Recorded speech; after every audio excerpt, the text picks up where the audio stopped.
ब्रजमंडल में भगवान राधा माधव के दिव्य लीला स्थलों के संरक्षण का पर्याय बन चुके संत रमेश बाबा महाराज द्वारा बरसाना के गहवर वन में कचरे के गड्ढे को कमल कुंड में परिवर्तित कर जहां धाम की सेवा की है, वहीं पर्यावरण की दिशा में भी एक बड़ा उदाहरण पेश किया है। आइए देखिए इस सराहनीय कार्य पर सुशील गोस्वामी की ये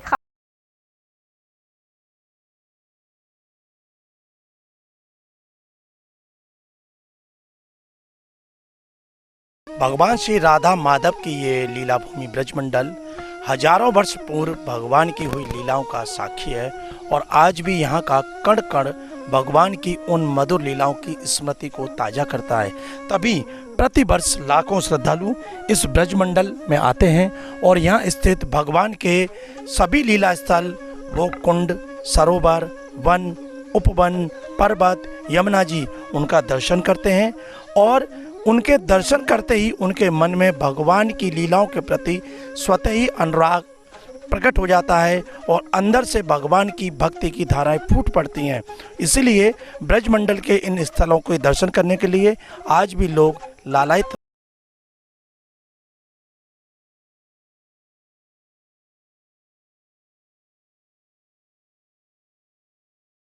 लेकिन बड़े चिंता का विषय है कि भगवान की ये लीला स्थलियाँ आज अपने पौराणिक स्वरूप को खोती जा रही हैं और इनके संरक्षण संवर्धन की ओर किसी का अभी तक कोई पूरा ध्यान नहीं है। लेकिन ब्रज में एक ऐसी विभूति है संत रमेश बाबा।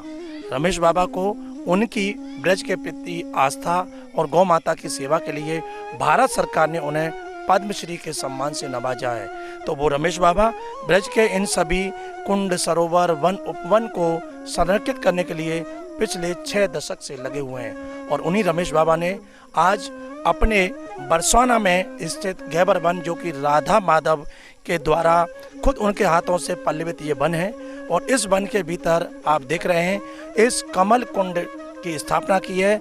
और पहले मैं बता दूं कि ये चिकसौली ग्राम सभा के अंतर्गत आता है और यहाँ कूड़े के ढेर का एक बड़ा गड्ढा था। लेकिन रमेश बाबा महाराज के मन में ये भाव आया कि इस स्थल पर एक भव्य कमल सरोवर होना चाहिए। तो लेकिन सरोवर जैसी पर्याप्त जगह तो नहीं थी। इस छोटे से गड्ढे को ही उन्होंने साफ किया और यहाँ कमल कुंड के रूप में आज इसका ये जो आप रूप देख रहे हैं, ये उन्हीं के प्रयासों का फल है। रमेश बाबा ने अपने जो अनुयायी हैं, उनके शिष्यगण हैं, भक्त हैं, उनसे अनुरोध किया कि वो यहाँ कार सेवा करें और ये मानकर करें कि वो धाम की सेवा कर रहे हैं, क्योंकि शास्त्रों में कहा गया है धाम की सेवा ही भगवान की साक्षात सेवा है। इसी भाव से यहाँ सेवा की गई।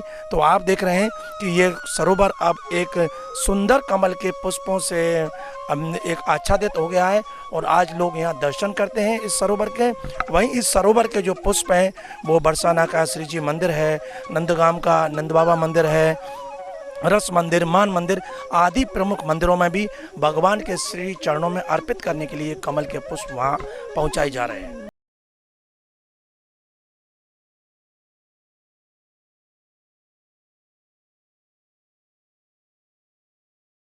और सबसे बड़ी बात यह है कि इस कमल कुंड की जो स्थापना की है वो रमेश बाबा के संत, साधु और साध्वियाँ हैं जो मान मंदिर बरसाना में रहकर ही भगवान राधा माधव की आराधना कर रहे हैं। लेकिन जब रमेश बाबा से उन्हें प्रेरणा मिली तो उन्होंने इस दुर्लभ कार्य को साकार करके दिखा दिया।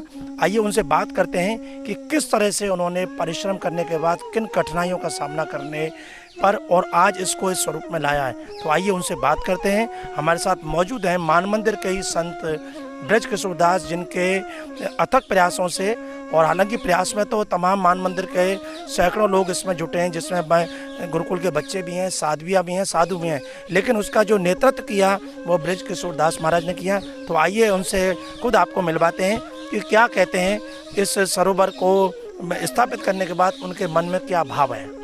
ये कमल कुंड राधा रानी की कृपा और पूज्य बरसाने वाले श्री हमारे गुरुदेव श्री रमेश बाबा जी महाराज की प्रेरणा और उनके मार्गदर्शन से बनाया गया। ये कमल कुंड तो अभी लगभग 3 माह हुए हैं इसको। 3 माह पहले ये मतलब पोखर थी एक है, तो पहले तो ये कमल कुंड ही रहा है गहवर वन में। ऐसे कमल कुंड गहवर वन में बाबा बताते हैं पहले थे, लेकिन ये समय परिस्थिति काल के आधार पे ये सब विलुप्त हो जाती हैं ऐसी चीज़ें।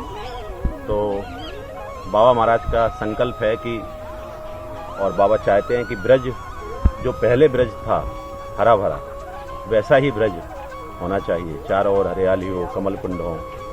तो उसी श्रृंखला में बाबा महाराज की प्रसन्नता के लिए और बाबा महाराज के मार्गदर्शन और से ही सब कार्य संपन्न हुआ। 3 माह पहले इसका हम लोगों ने लक्ष्य तो यही है बाबा महाराज का हमारे कि पूरे ब्रज में जहाँ जहाँ पे कुंड हैं तो सब जगह पे कमल कुंड हों। तो उसी क्रम में कुछ कमल कुंडों को, और ये तो है ही, और भी कई जगह अभी हमने बिहार वन में भी कमल स्थापित किए हैं कुंड में, और ये अपने पाडर वन में कमल कुंड हुआ है, वहाँ भी कमल हो गए। अपने पांडव गंगा में कमल कुंड हो गया है हमारे। और इसमें विशेष योगदान हमारे एक और संत जो बाबा महाराज के बड़े प्रिय हैं, सखी बाबा, आप सब जानते हैं, उनकी बड़ी मेहनत है, उनका भी हमको पूरा सहयोग मिला।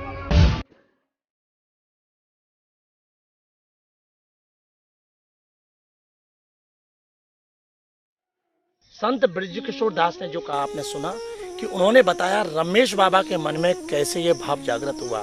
रमेश बाबा ब्रजनिष्ठ संत हैं और पिछले 67 वर्ष से इसी घेबर वन में राधा रानी द्वारा जो रोपित बने यहाँ बरसाना में रह रहे हैं, और उन्होंने ब्रज की जो आराधना, ब्रज के तीर्थ स्थलों की सेवा करके की है। तो उनके मन में भाव आया कि जैसा ग्रंथों में उल्लेख मिलता है कि समूचे ब्रज मंडल में चारों तरफ कदम के पुष्प थे और कमल के पुष्पों के बगीचे हैं, कुंड हैं, सरोवर हैं। तो उसी भाव को लेकर उन्होंने ये सबसे पहले यहाँ घेबर वन में इस कमल कुंड की स्थापना का मन में विचार आया और उसी को लेकर यहाँ उन्होंने कमल कुंड स्थापित करा दिया।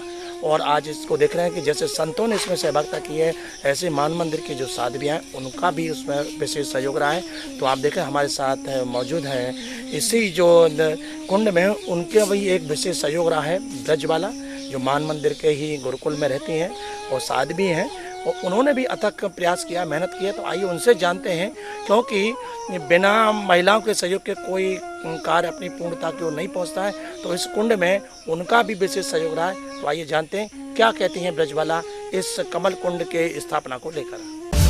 हमारा यही उद्देश्य रहा, क्योंकि बाबा महाराज की ऐसी प्रेरणा है कि ब्रज जो था, प्राचीन ब्रज 5000 वर्ष पहले, उसमें जगह जगह कमल खिले हुए थे, सरोवरें थी, कमल कुंड थे। तो सबसे पहले लीला स्थली बरसाना धाम है और बाबा महाराज यही मानगढ़ में विराजते हैं, श्री परम पूज्य रमेश बाबा जी महाराज। तो उन्होंने ये सोचा कि यहाँ पे सबसे पहले कमल कुंड होना चाहिए। तो उन्हीं की कृपा से यहाँ के जितने भी साधु संत हैं और सभी साध्वियाँ, सबने यहाँ पे परिश्रम किया, सेवा की, और काफ़ी दिनों तक इतनी सेवा की, इतनी मेहनत की, उसके बाद ये तैयार किया। तो बाबा महाराज को बड़ी प्रसन्नता हुई। बाबा महाराज ने कहा कि ये सबसे पहले घेवर में कमल कुंड बनना है। ऐसे कमल कुंड पूरे ब्रज में बनने चाहिए, बल्कि गांव-गांव में बनने चाहिए। और इससे बाबा महाराज को ना बल्कि श्री जी ठाकुर जी को भी प्रसन्नता होगी। क्यों? क्योंकि उनका प्राचीन ब्रज वापस अपने स्वरूप में आएगा। समस्याएं तो बहुत आई थी, बाबा महाराज ने सामने भी आई थी। ये पहले घेबर वन जो था, ये बाबा महाराज को प्राप्त नहीं था। इसके लिए बाबा ने लगभग 40 वर्षों तक झगड़ा, केस किया, लड़ाई की, पता नहीं क्या ये सब। उसके बाद बाबा महाराज जीते इसको, और फिर इसको अच्छे से साफ सफाई की, काफ़ी महीने लगे। सभी संतों ने बहुत मेहनत की, सभी साध्वियों ने। यहाँ पे कुछ नहीं था, बस कूड़ा कचड़ा पड़ा हुआ था, सब सफाई किया, फिर सारे वृक्षारोपण किए। उसके बाद ये कमल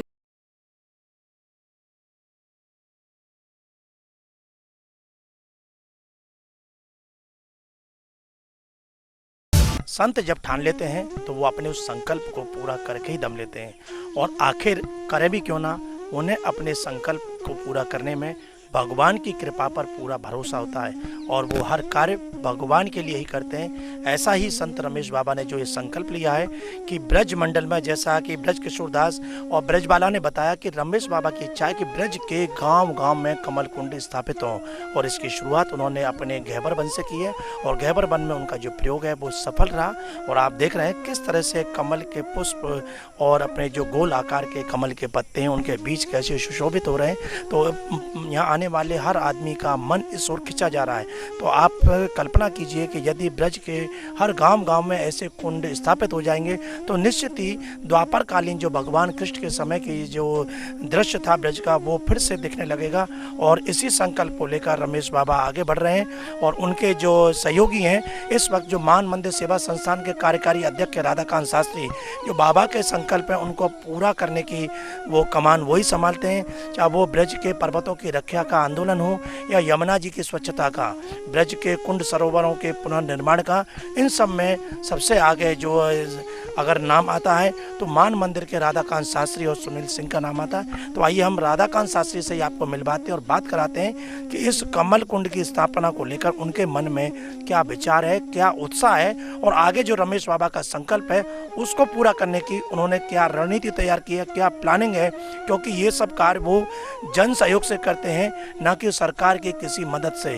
अब तक ब्रज में जो रमेश बाबा द्वारा 50 कुंडों का द्वार कराया गया है, कई मंदिरों के निर्माण कराए गए हैं, मंदिरों के लिए रास्तों का निर्माण कराया है, वनों को संरक्षित कराया है, सब कुछ उन्होंने अपने सहयोगियों के द्वारा ही कराया गया है और इसमें मान मंदिर और रस मंदिर का विशेष योगदान रहा है। तो आइए राधाकांत शास्त्री से जानते हैं कि आगे कैसे पूरे ब्रज में कमल कुंड की स्थापना की वो रूपरेखा।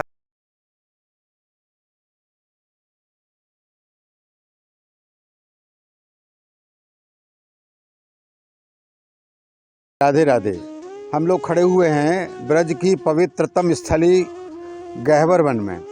गहवर वन जैसा कि जिसके नाम से ही विख्यात है।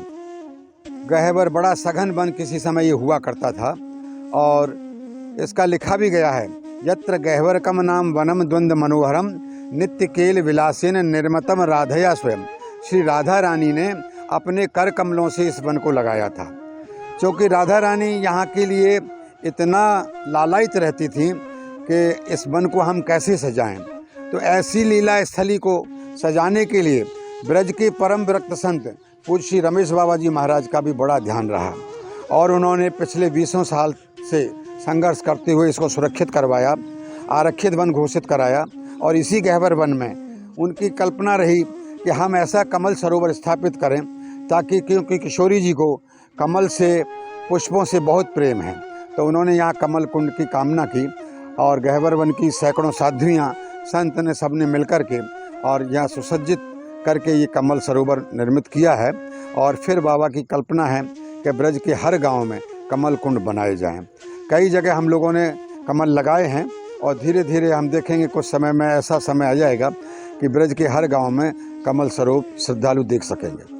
तो आपने संतों की साध्वियों की वाणी सुनी और दृश्य देखे गहवर वन के और इस भगवान की लीला स्थली के कि आज इस गहवर वन की शोभा बढ़ाने के लिए एक और कमल कुंड तैयार हो गया है। और इस खबर को दिखाने का उद्देश्य हमारा किसी का प्रचार प्रसार नहीं करना है, बल्कि हमें ब्रजवासियों को, संत महात्माओं को इस खबर के माध्यम से जागरूक करना है, क्योंकि वो भगवान राधा माधव के इस ब्रजमंडल में रहते हैं या निवास करते हैं और अपने इष्ट की आराधना करते हैं। और इष्ट की आराधना करने का जो सबसे सही साधन है वो है धाम की सेवा करना। और धाम की सेवा भगवान की लीला स्थलियों की सेवा से बढ़कर कोई साधन नहीं है। आप देखिए, जब एक संत रमेश बाबा जो कि 87 वर्ष की अवस्था के संत हैं और शारीरिक रूप से इस समय वो अस्वस्थ हैं, लेकिन उनका जो मन है वो आज भी पूरी तरह से उमंग और उल्लास के साथ भरा हुआ है कि कैसे इस ब्रज धाम की सेवा हो। और इसलिए वो अपने मन में चिंतन करते हैं और जो विचार आते हैं उनको वो अपने सेवक हैं, अनुयायी हैं या उनके शिष्यगण हैं, उनके सामने रखते हैं। और सबसे बड़े धन्यवाद के पात्र हैं उनके अनुयायी कि वो अपने गुरु महाराज का जो विचार है, जो संकल्प है, उसको पूरा करने के लिए वो जी जान लड़ा देते हैं। और उसी का परिणाम में आप देख रहे हैं, 40 वर्ष से रमेश बाबा इस गहवर वन के संरक्षण के लिए उन्होंने लड़ाइयाँ लड़ी। 1996 में और विश्व प्रसिद्ध पर्यावरणविद सुंदरलाल बहुगुणा के साथ बैठकर उन्होंने यहाँ के पर्वतों की रक्षा के लिए अनशन किया, धरना प्रदर्शन किया और उसके बाद इस गहवर वन को संरक्षित कराया। और बरसाना के समीप जो ललिता सखी का गांव है, ऊंचा गांव, वहाँ की जो अटोर पर्वत है और जो सखीगिरी पर्वत है, उन श्रृंखलाओं पर जो होने वाले अवैध खनन पर रोक लगाई। उसके अलावा जो राजस्थान के अंतर्गत ब्रज का प्रदेश है, कामा के डीग की जो अरावली पहाड़ियाँ हैं जो ब्रज लीला से जुड़ी हुई हैं, कहीं पर भगवान श्री कृष्ण के चरण चिन्ह है तो कहीं पर व्योमासुर की गुफाएं, फिसलनी शिलाएं, उन स्थलों को संरक्षित बचाने के लिए रमेश बाबा ने लड़ाई लड़ी। और उस वक्त की जो तत्कालीन 2009 में राजस्थान की गहलोत सरकार थी और 10 नवंबर को रमेश बाबा ने 24 घंटे की भूख हड़ताल की और उसका परिणाम रहा कि सरकार ने उन पर्वतों को संरक्षित किया। और अब फिर दोबारा जो आपने देखा, हमने उसकी एक समाचार भी दिखाया कि डीग क्षेत्र का जो आदिबद्री और कनकाचल के पर्वत हैं उनको संरक्षित कराने के लिए 260 दिन तक मान मंदिर के साधु संतों ने और ब्रजवासियों ने वहाँ आंदोलन किया और उन पर्वतों को फिर अशोक गहलोत सरकार से संरक्षित करा। तो इन बातों को बताने का हमारा मतलब यह कि यदि आप भी ब्रज सेवा के लिए खड़े होंगे, संकल्प लेंगे, तो निश्चित ही ब्रज के जो तीर्थ स्थल हैं वो पुनः स्थापित होंगे, उनका सौंदर्य बढ़ेगा और आने वाले जो श्रद्धालु हैं, भक्तगण हैं, उनकी आस्था उन्हें देखकर और बढ़ेगी। तो इस तरह से रमेश बाबा ने जो मुहिम शुरू की है, हम तो चाहेंगे कि गांव-गांव के ब्रजवासी इस मुहिम से जुड़ें और अपने गांव में इस तरह से कमल कुंड नहीं है तो और वन है, सरोवर हैं, उनको स्वच्छ रखने के लिए, साफ करने के लिए, उन्हें पुनः स्थापित करने के लिए प्रयास करें। तो निश्चित ही हमारे ब्रज का जो स्वरूप है वो लौटेगा। और इस कार्य के लिए मैं एक बात और बता दूं कि इस वक्त उत्तर प्रदेश की जो सरकार है योगी आदित्यनाथ के नेतृत्व में एक जो उनकी अध्यक्षता में उत्तर प्रदेश ब्रज तीर्थ विकास परिषद का जो गठन हुआ, उसके द्वारा भी ब्रज में बहुत सारे कार्य कराए जा रहे हैं। हालांकि वहाँ गुणवत्ता का कई जगह पर ख्याल नहीं रखा जा रहा है, घटिया किस्म की सामग्री प्रयोग हो रही है, फिर भी ब्रज के स्वरूप को लाने में उत्तर प्रदेश ब्रज तीर्थ विकास परिषद का भी इस वक्त बहुत बड़ा योगदान है। तो आप सभी ब्रजवासी जागरूक होकर इस जो मुहिम छिड़ी हुई है इस समय ब्रज को संवारने सजाने की, उसमें अपना योगदान करें। फिर आप देखेंगे आप भी राधा माधव की सच्ची सेवा के भागी बनेंगे। जी9 न्यूज़ के लिए कैमरा पर्सन रिंकू वर्मा के साथ सुशील गोस्वामी, मथुरा।